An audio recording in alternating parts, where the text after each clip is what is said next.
untuk memaki atau menyalah-nyalahkan atau menghina daripada sesembahan mereka.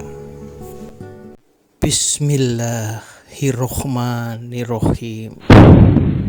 ولا تسبوا الذين يدعون من دون الله فيسبوا الله عدوا بغير علم كذلك زينا لكل أمة عملهم ثم إلى ربهم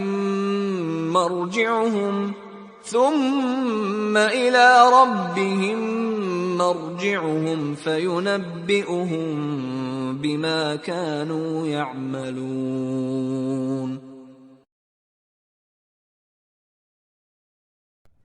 Dan janganlah kamu memaki sesembahan yang mereka sembah selain Allah, karena mereka nanti akan memaki Allah dengan melampaui batas tanpa dasar pengetahuan. Demikianlah kami jadikan setiap umat menganggap baik pekerjaan mereka, kemudian kepada Tuhan tempat kembali mereka, lalu Dia akan memberitahukan kepada mereka apa yang telah mereka kerjakan. Catatan ini dibuat karena masih adanya maki-makian ataupun hinaan-hinaan dari orang-orang beriman kepada orang beriman lainnya terhadap simbol-simbol agama mereka. Sehingga terjadilah perdebatan-perdebatan yang sebenarnya tidak ada gunanya, yaitu saling menjelek-jelekan simbol-simbol yang dimiliki oleh rekan-rekan mereka, yaitu simbol-simbol agama yang mereka miliki. Sesembahan yang dimaksud adalah simbol-simbol agama mereka yang mereka gunakan untuk mendekatkan diri atau mengabdi kepada Tuhan Yang Maha Esa. Untuk memahami keberadaan Tuhan Yang Maha Esa bagi manusia merupakan hal yang sulit untuk dikomunikasikan. Oleh karenanya mereka menggunakan akal pikiran dan hatinya untuk menciptakan simbol-simbol tersebut agar dapat berkomunikasi dengan manusia lainnya dalam rangka menyembah Allah atau mengenal Allah Tuhan mereka.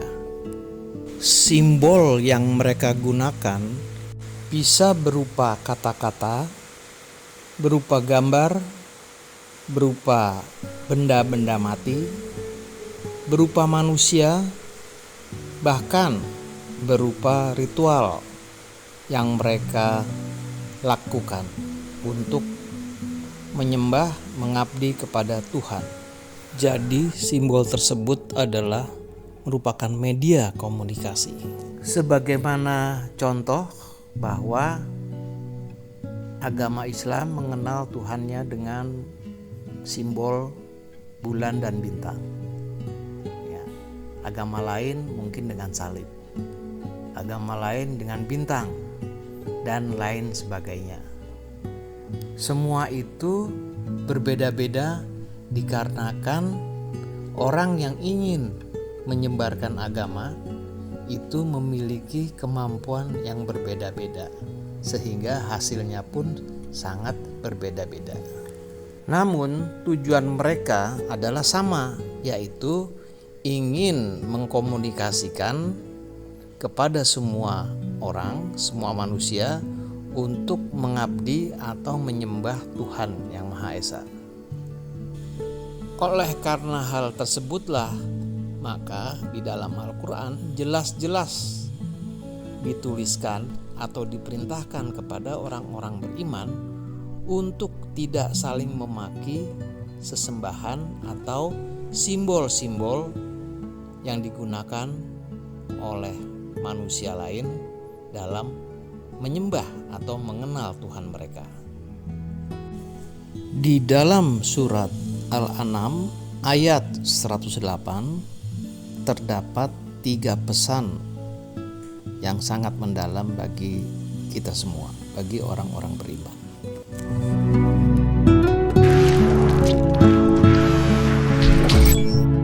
Dan janganlah kamu memaki sesembahan yang mereka sembah selain Allah, karena mereka nanti akan memaki Allah dengan melampaui batas tanpa dasar pengetahuan. Apakah yang dimaksud dengan memaki Allah melampaui batas dan tanpa pengetahuan? Dan di antara manusia ada yang berbantahan tentang Allah tanpa ilmu, tanpa petunjuk, dan tanpa kitab wahyu yang memberi penerangan. Surat Al-Hajj ayat 8. Ayat ini menjelaskan bahwa yang dimaksud dengan memaki melampaui batas adalah tanpa pengetahuan, tanpa petunjuk, dan tanpa ilmu, tanpa wahyu. Sehingga makiannya adalah berupa angan-angan dan dugaan-dugaan belaka. Begitulah kamu berbantah-bantahan tentang apa yang kamu ketahui. Tetapi mengapa kamu berbantah-bantahan juga tentang apa yang tidak kamu ketahui? Allah mengetahui sedang kamu tidak mengetahui. Apa bahaya atau akibat dari berbantah-bantahan tanpa pengetahuan?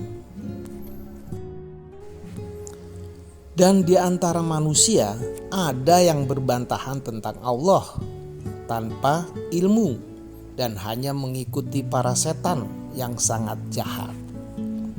Jadi sebisa mungkin hindarilah berbantah-bantahan tersebut, dan kalaupun ada yang salah, maka serulah mereka kepada Tuhanmu, yaitu mempelajari kitab-kitabnya, pelajaran yang ada dalam kitab-kitabnya. Sesembahan juga bisa berupa ritual masing-masing agama, dan kita dilarang memaki masing-masing ritual agama. Mengapa? Karena bagi setiap umat telah kami tetapkan syariat tertentu yang harus mereka amalkan, maka tidak sepantasnya mereka berbantahan dengan engkau dalam urusan syariat ini. Dan serulah mereka kepada Tuhanmu, sungguh engkau Muhammad berada di jalan yang lurus. Ayat ini menekankan lagi betapa bahwa kita tidak boleh saling menghina atau memaki syariat yang kita lakukan masing-masing.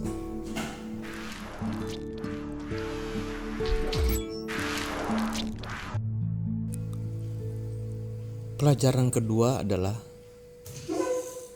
demikianlah kami jadikan setiap umat menganggap baik pekerjaan mereka.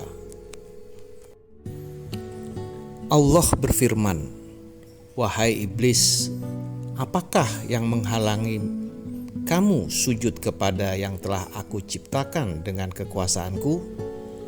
Apakah kamu menyombongkan diri atau kamu merasa termasuk golongan yang lebih tinggi?" Simbol-simbol tersebut adalah merupakan hasil karya manusia yang mana dihasilkan oleh akal dan pikiran manusia yang merupakan karunia dari Allah untuk mendekatkan diri kepada Allah, sehingga harus kita hormati hasil karya dari masing-masing manusia. Janganlah merasa bahwa ritual yang kita miliki atau kita adakan atau kita ciptakan adalah yang paling benar sendiri dibanding dengan ritual orang lain. Mengapa kita tidak boleh sombong dan merasa paling benar sendiri dari ritual ataupun sesembahan yang kita miliki? Di surat Luqman ayat 18 disampaikan di dalam Al-Quran bahwa, dan janganlah kamu memalingkan wajah dari manusia karena sombong, dan janganlah berjalan di bumi dengan angkuh. Sungguh Allah tidak menyukai orang-orang yang sombong dan membanggakan diri.